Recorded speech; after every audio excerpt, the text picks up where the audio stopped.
Several weeks ago, the Israeli cable company Hot began broadcasting Shelanu TV, a Hebrew-speaking channel begun by Christian broadcaster God TV.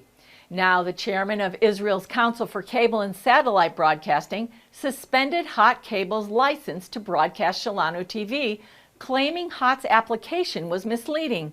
CBN Middle East Bureau Chief Chris Mitchell spoke with God TV's Ron Cantor about the cancellation that's attracted international attention from the Jerusalem Post to the New York Times.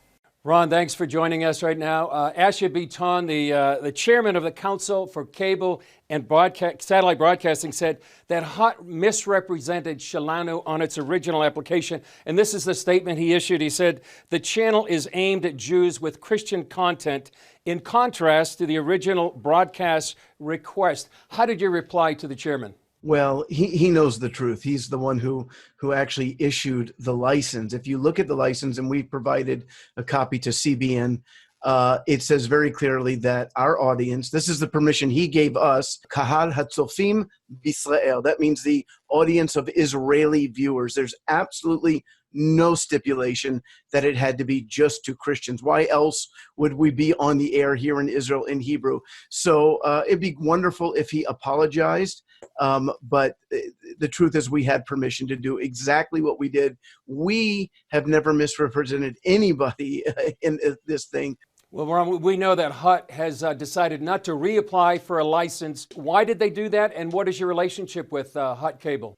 Well, I think it's good. We had a great conversation on Sunday evening, and they said they were going to go back and ask for an extension so that we wouldn't be suspended. And when that didn't happen, we reached out to them and they said, well, we've kind of changed our mind. We're just not going to ask for a new license. Now, without them asking for a new license and with the old one canceled, that leaves us without a cable network to be on. So it was actually a brilliant strategy by those in the government. What they did is they knew that they could not legally deny us a license. We're a democratic state. We have freedom of speech, freedom of expression.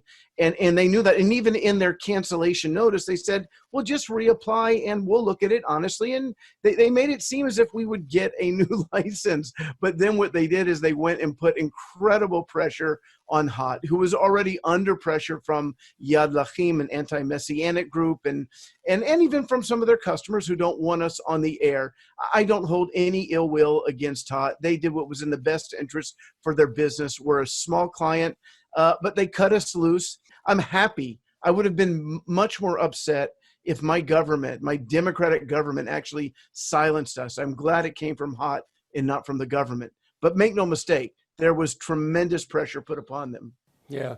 Ron, you know, when this all started, there was an accusation that Shelanu was proselytizing. Can you address that and then tell us where does Shelanu TV go from here? Well, first of all, I hate the word proselytizing because it gives images of pressuring people, enticing people, forced conversions, that is not what we do. Believers don't do that in Israel.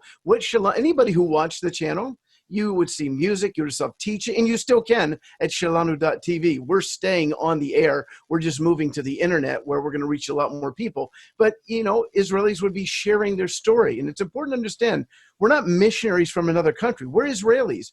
I moved here when I was 38, but my kids have been in the Army. My wife was in the Army.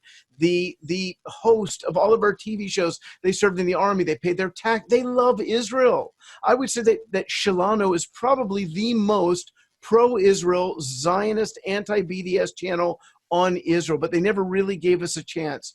But it's okay because we prepared for this. We knew this would be a possibility. We knew once we got on the air that it was possible that people would get upset.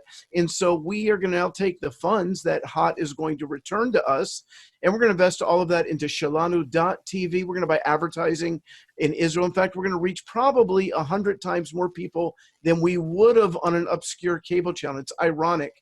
The very people who resisted us because they want to keep this message from getting to the people of Israel, they've shot themselves in the foot because now we're going to reach a lot more people. And Israelis don't like being told what they can and cannot do. So the more that the ultra-Orthodox say, you can't listen, you can't watch Shelanu, the more people are going to go to their internet and type in Shelanu.tv and see what this is all about. Alpha, Omega.